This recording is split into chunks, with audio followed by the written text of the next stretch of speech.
Sa ulo ng mga balita sa Pangasinan, Governor Ramon Monmon V. Kiko III nakiramay sa pamilya ng SK Kagawad na namatay sa aksidente sa Pangasinan. Pangasinan 5th District Representative Ramon Monchingico Jr. nakisaya sa pista ng Alcala. At dialysis center sa Calasiao, formal nang binuksan. Dekalidad na serbisyo medikal, pangako sa mga Pangasinense. Unang ratsyada. Ilang linggo na lamang sana ang aantayin. Magtatapos na sana sa kursong Business Administration ang 23 anyos na si Rian. Pero ang tagumpay na ilang taong pinaghirapan, hindi na niya makukuha pa sa entablado.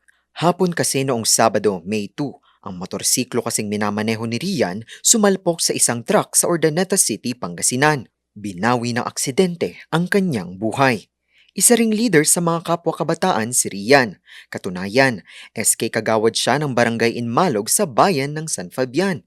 Kagabi, May 5, sa huling gabi ng kanyang lamay, personal na bumisita at naghatid ng tulong si Pangasinan Governor Ramon Monmon V. Kiko III sa naulilang pamilya ni Rian. Nagpasalamat din siya sa naging pagmamahal, sakripisyo at serbisyo ni Rian sa mga kapwa kabataan sa Pangasinan. Inihatid na sa huling hantungan si Rian umaga nitong May 6. Naging makulay at puno ng saya ang Liga at SK Night ng Bayan ng Alcala na parte ng kanilang taunang pista. Personal na dumalo at nakisaya sa pagdiriwang si Pangasinan 5th District Representative Ramon Monchingico Jr.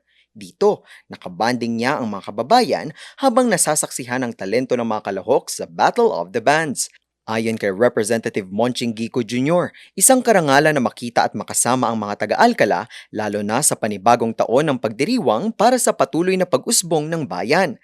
Ang tagumpay ng pista ay simbolo raw ng patuloy na pagkakaisa ng mga taga-Alcala para sa iisang mithiin, iisang pangarap at iisang daan tungo sa mas magaling na Pangasinan. Matagumpay na isinagawa ang formal na pagbubukas ng bagong Calasiao Dialysis Center. Pinangunahan ito ni Calasiao Mayor Patrick Karamat. Ang pasilidad, malaking tulong para sa mga Pangasinenseng dialysis patients dahil hindi na nila kailangan pang lumayo para magpa-dialysis at makatitipid na rin sila sa iba pang gastusin. Ang bagong dialysis center, simbolo raw ng tuloy-tuloy na serbisyo para sa kalusugan ng mga taga-Calasiao at Pangasinan. Maghahatid ito ng dekalidad, abot kaya at abot kamay na serbisyong medikal. Sa ilalim ng administrasyong Monmon Kiko III, isa rin ang kalusugan sa kanyang prioridad kaya't masaya siyang maging katuwang ang mga LGU sa pagsusulong ng malusog na Pangasinan.